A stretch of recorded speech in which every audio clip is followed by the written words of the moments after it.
Yes! Get in! An epic Aston Villa win at Old Trafford for the first time since they wore these jerseys in 2009. And for an epic victory, one for the ages, we need an epic whiskey. And I've chosen Michter's Kentucky Straight Bourbon. And you got to watch out because this stuff will sneak up on you and then pack a Courtney Haas-like punch. I once staggered around my garden for an hour because I had one too many of these.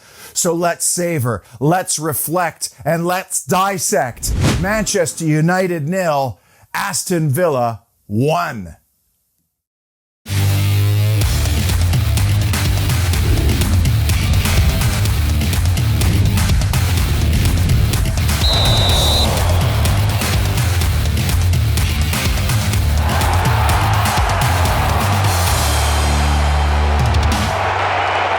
Welcome inside a rather jubilant Villa parlor. And before we get to Saturday's performance, I want to go back to Wednesday's Carabao Cup tie at Chelsea because there were some issues in that game that I was worried might become trends.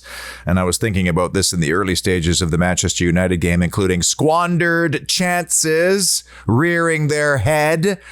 Also, another injury to a player who just came back, Morgan Sanson, who looked assured, confident, strong on the ball. Great ball to Archer, too, in the early stages for the chance.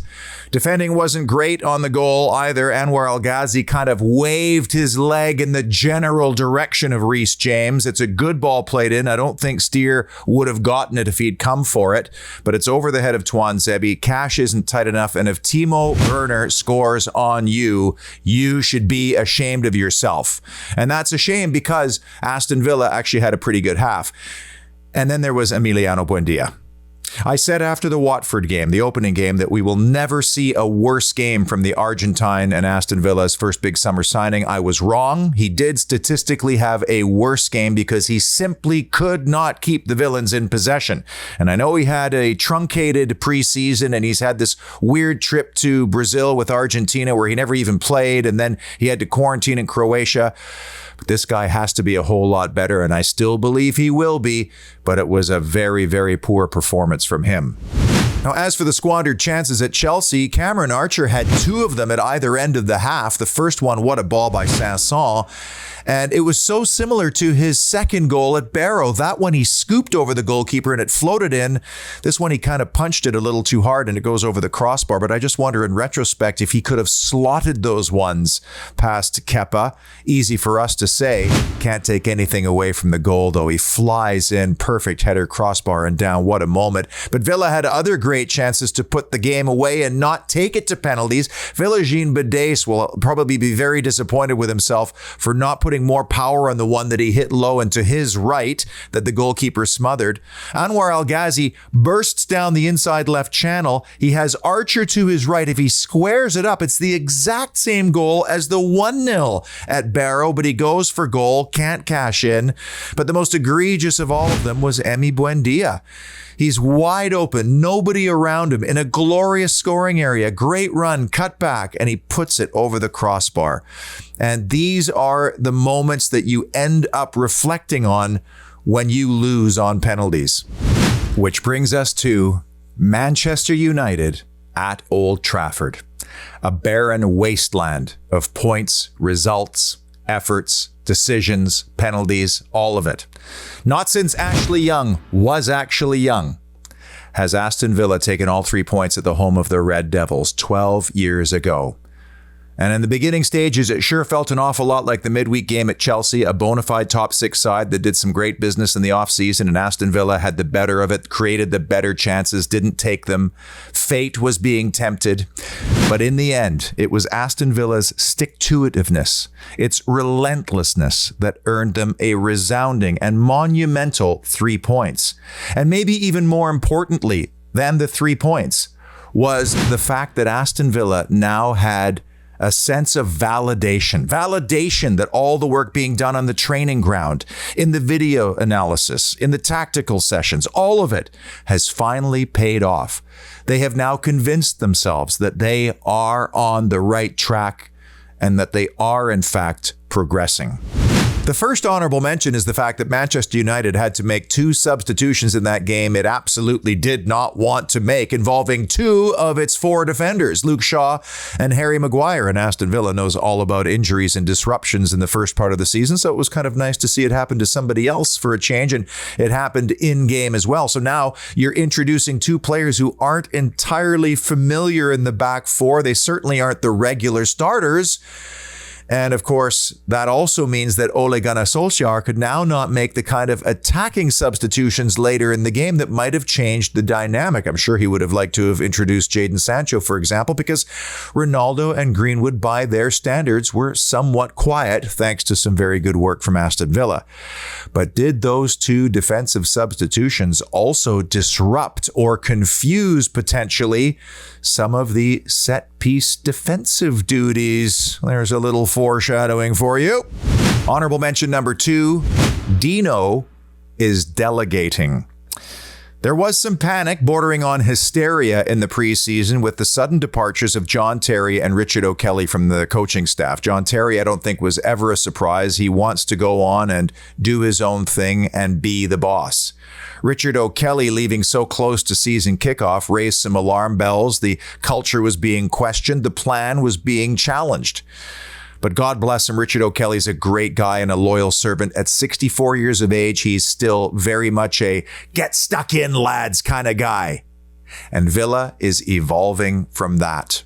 They've brought in 2 specialists to complement an already very cagey Craig Shakespeare, and Neil Cutler is involved in more than just goalkeeping coaching when you see what's happening on the touchline.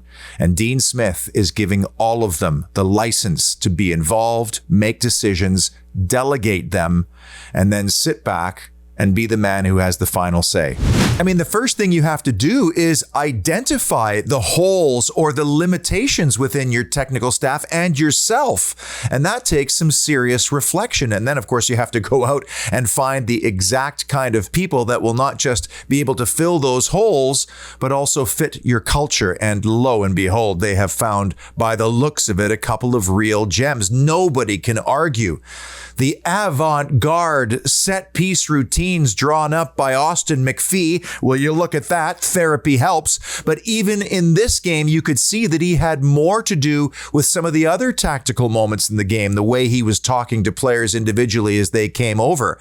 And that's to complement the staff with Aaron Danks, who certainly has a technical role to play in game preparation. And even Neil Cutler has an active role to play. So you have to identify what you need and then find the right people. And I think Dean Smith has obviously been able to do that. And so what we're seeing is Dean Smith evolving into the classic manager's role. Yes, the figurehead. Yeah, the guy who makes the final decision on everything. But he's empowering his assistants to have a voice, to debate him, challenge him, do the work on the training ground and in the video sessions. Because if they weren't empowered, they wouldn't want to be here. And he's allowed the specialists to fill in the areas that he may not be as comfortable in. And that's a very egoless and selfless pursuit because he's doing what's best for the football club, while he also gets to spend more time managing players. This technical staff is strong, and you have to say, in all the games so far this season, Aston Villa has been the better team. They've created the better chances, and they've probably deserved to even be in a better place than they are now. Big issue or moment number 3 in the big win at Old Trafford. The ball don't lie, my friend. And despite Mike Dean's efforts to be dodgy and inconsistent and debatable, and there were many, many examples, the most egregious of which was John McGinn getting pulled to the floor by a gimpy Harry Maguire. The argument being, well, Guinea would have never caught up to that ball. He played around the corner. It doesn't matter. You can't pull a guy by the arm down to the floor anywhere on the field, anytime. No, it wasn't the denial of an obvious goal-scoring opportunity, but it was a foul and a yellow card all day long. But Mike Dean said, nope. And then what happened later? Guinea's frustrated and he takes out Fred, I think it was, gets a yellow card for it. And that was just one example. But Aston Villa got the win they deserve because the ball don't lie. And something else incredible happened in a game involving Manchester United, the darling of the global television world. Ollie Watkins was offside on the goal. He actually even engages and touches David De Gea as the ball flashes by from the head of Courtney Hawes. And yet, not a whisper from VAR. It just all kind of washed away. And after so many dodgy, debatable decisions involving the Red Devils, Aston Villa got one in their favor. There was the one Pogba drew right on the stroke of halftime, right in Ronaldo's wheelhouse outside the penalty area. Never a foul, never touched. He drew it with great experience. As far as the penalty is concerned, we've seen those given and not given. Courtney Hawes' arm was extended already. It didn't move when the ball was flicked off the head onto it. But if Mike Dean awards it, it's harder to then overturn it. And if he waves it off, it's still harder to then reverse that decision through VAR. But after another Emi Martinez trash-talking masterclass, Bruno Fernandez puts the penalty over the Stretford end. It may have been the most glorious and satisfying Aston Villa moment in my lifetime. Number 2, and this is something that Aston Villa has really needed since the offseason, and that is belief. I used the word validation earlier. I think collectively as a football club, Aston Villa was rattled by a big departure just prior to the preseason. They brought in new players. They brought in new technical staff. There was a change in approach. The players absolutely have to have a sense that what they are doing on the training pitch that's being told to them by this new technical staff is going to work. And by golly, it has, because they've been good this past week. The fruits of their labor are now being enjoyed. And that does a lot for players, but it also does a lot for us as fans. We could see there is progress. They've gone to a place where they've been snake bitten for 12 years without Jack Grealish, and they got the 3 points.